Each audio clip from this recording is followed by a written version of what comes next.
Hi, I'm Callum, Hi, I'm Max. and welcome back to the Aulos Collective. In last time's episode, we spoke about Aulos in general, the reeds and the making of them. So we showed some pictures how we work the reeds, how we work on the cane, and also how we call the different parts of the reeds. So if you haven't seen that video, I recommend you go and check that one out before you watch this one. And today we're going to talk about the practicalities of setting the instrument and the reed up for playing.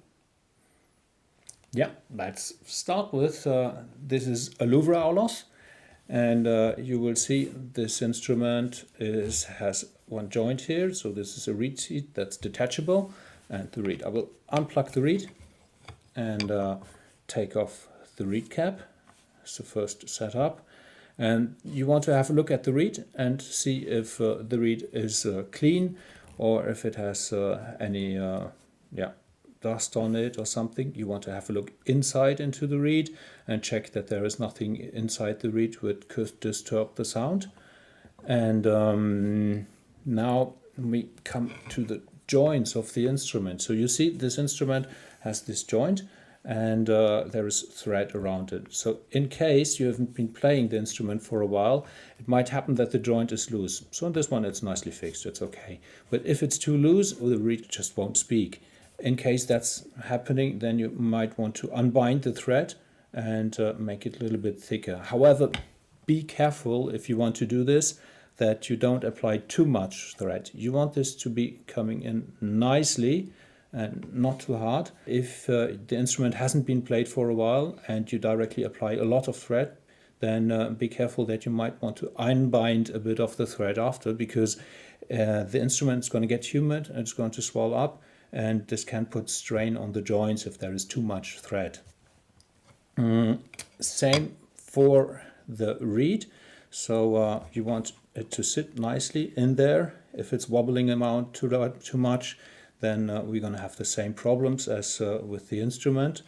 And what you can do is you can just take the old thread and take it down a little bit, unbind it, and it doesn't come now. That's the show effect.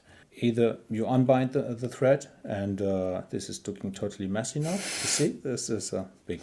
I will take the other reed. So let's have a look at this reed. So maybe it comes better off on this one. Now, here we go. So we take this, unbind it, and rebind the old thread around. And like this, it will sit nicely firm in here and not wobble around. If you need to apply new thread, that's not so much about a problem. You can get this thread in bagpipe stores, for example. It's waxed hemp, and the wax around it will help to stick it on the reed and will help also to seal it. I buy this stuff online on a bagpipe store. If you don't find it, or if you are hesitant, then just give us drop us a mail and we can help you on that. Yeah. So to prepare the blades of the reed for playing, firstly, obviously we need to remove the reed protection cap, and we need to hydrate the reed. So at the moment the reed's completely shut at the tip, and we need to get that to open. So there's a couple of ways we can hydrate the reed. If you're a bassoonist or an oboist, you'll recognize the traditional glass of water. We can drop the reed into the water and let it soak for a little while. Now with an Aulos reed, I think it's probably best to soak it for a very short time. There's a reason for this. You don't want the reed to open up too much, otherwise the sound becomes very unstable and it becomes very hard to blow. And also what I've found in practice is that if you over-soak reeds in water and you saturate them too much, they don't last as long as they normally would. So really you just want to soak the reed for a few seconds, maybe 20 or 30 seconds, and it's going to depend a bit on how much you've played the reed in beforehand and what climate you live in, and also when the last time you played the instrument was. If you played the instrument yesterday, then the reed's going to open up very quickly, and if you haven't played for several weeks, it's going to take a little longer, but really the maximum time I would soak a reed in water for is about 40 seconds.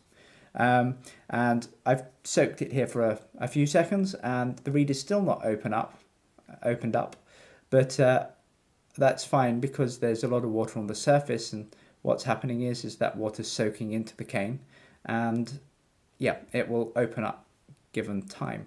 Now, if you live in a very dry climate, for example, California or somewhere like that, you're going to want perhaps another aid to make the reed open up. So one method I use is to take a plastic bag and to put the reed in the plastic bag for a short while, maybe a minute or so.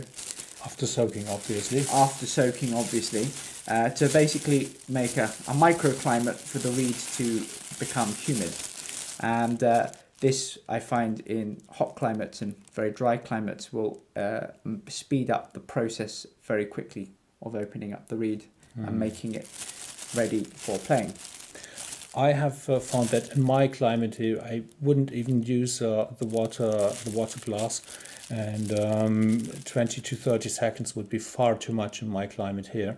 So what I mostly do is I just take the reed and put it into my mouth, soak it, and you just heard maybe this sound. That's when I soak on the reed, take it on my mouth, and I breathe into the reed, and sometimes the reed will just give a little pop because the blades have opened. And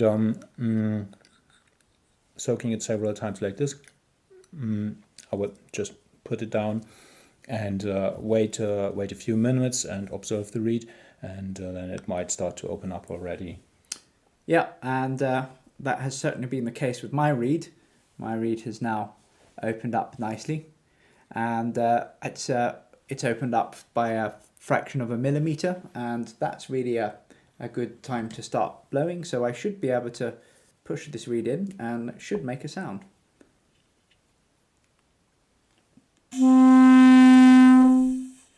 And when you finish playing, it doesn't even matter if you're finishing playing for 30 seconds, it's always best to really put the reed cap back on.